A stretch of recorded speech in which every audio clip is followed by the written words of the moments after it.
Welcome to The Explainer. Okay, let's talk about something that's on pretty much every business leader's mind for 2025.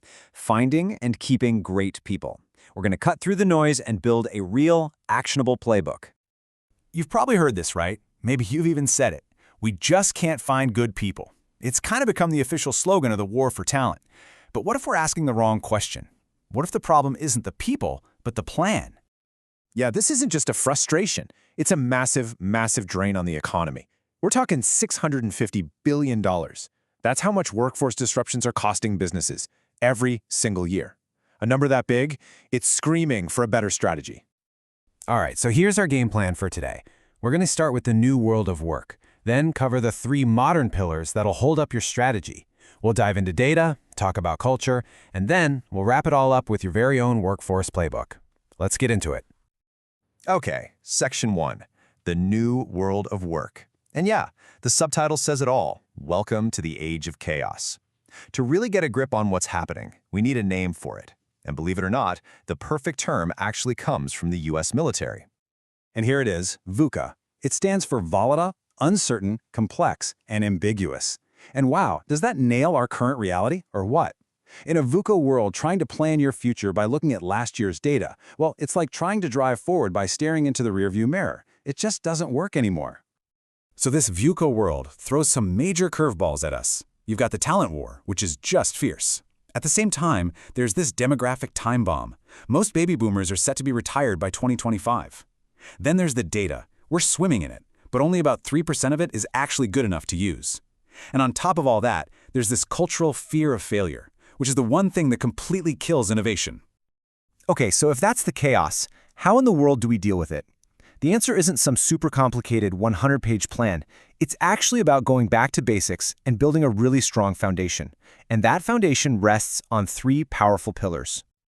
And here they are, the 3 pillars for a future-proof workforce: analytics, resilience, and agility. Now, these aren't just buzzwords. Think of them as the legs of a stool. You need all 3 for it to be stable. They work together to create a system that lets your company bend when it needs to without ever breaking. Let's dive into that first pillar, analytics. And I want to be clear, we're not just talking about fancy dashboards here. This is about a fundamental shift in how we make decisions about our people, our most important asset. I love this analogy because it's just so perfect. For decades, workforce planning has felt like driving in rush hour traffic with just a gut feeling. Analytics, that's your real-time GPS. It doesn't just tell you you're in a traffic jam, it sees the jam miles ahead and reroutes you before you even get stuck. That's the difference.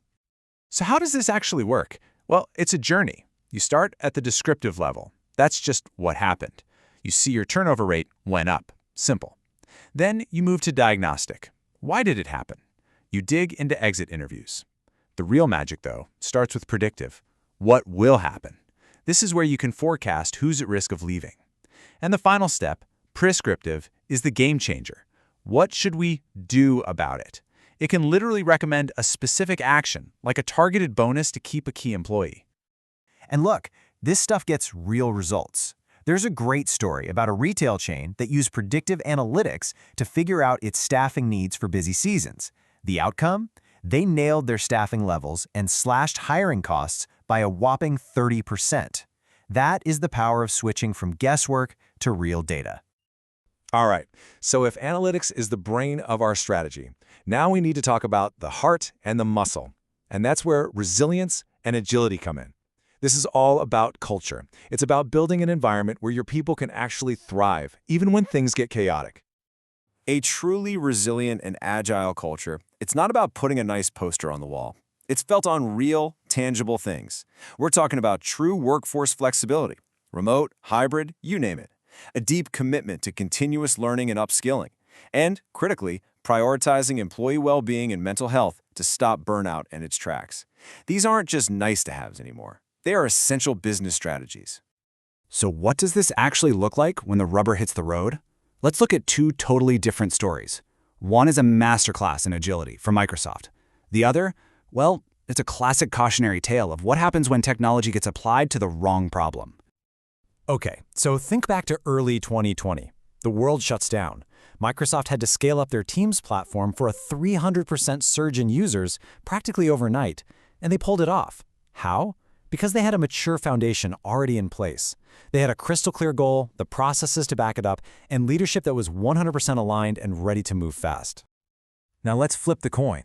A major airline spent millions of dollars developing a complex algorithm to organize carry-on bags in the overhead bins. The only problem? Their flight attendants were already experts at this. It was a shiny, expensive, high-tech solution to a problem that didn't actually exist. And this brings us to a really crucial point. Maturity matters. And when we say maturity, we don't mean how old a company is. We mean having solid, repeatable processes and a culture that actually uses data. Just look at this chart. Mature organizations are literally twice as likely to succeed with their projects. They cut their failure rate in half. That's huge. Okay, so we've looked at the chaos, we've laid out our 3 pillars, now it's time to put it all together. Let's build the actual playbook. 4 concrete steps you can take to move your organization from chaos to clarity. Here it is, your 4-step playbook for 2025. Step 1, align everything with your business goals. Seriously, don't start with HR metrics. Start with what the business is trying to achieve.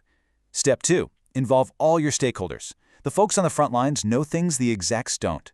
Step 3, model multiple scenarios. The future's a mystery, right? So don't just have plan A, have a plan B and C. And finally, step 4, and this might be the most important, continuously monitor and adapt.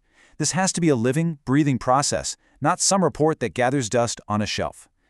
And this quote right here, this is why step 2 is non-negotiable.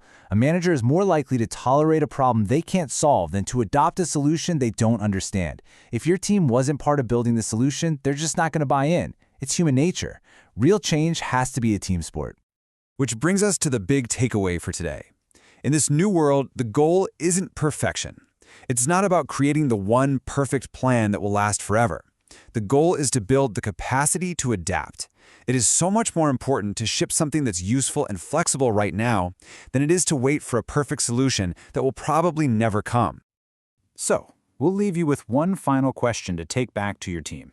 Take a hard look at your own workforce plan. Is it built for the future? Or is it really just a relic of the past, stuck in a world that doesn't exist anymore?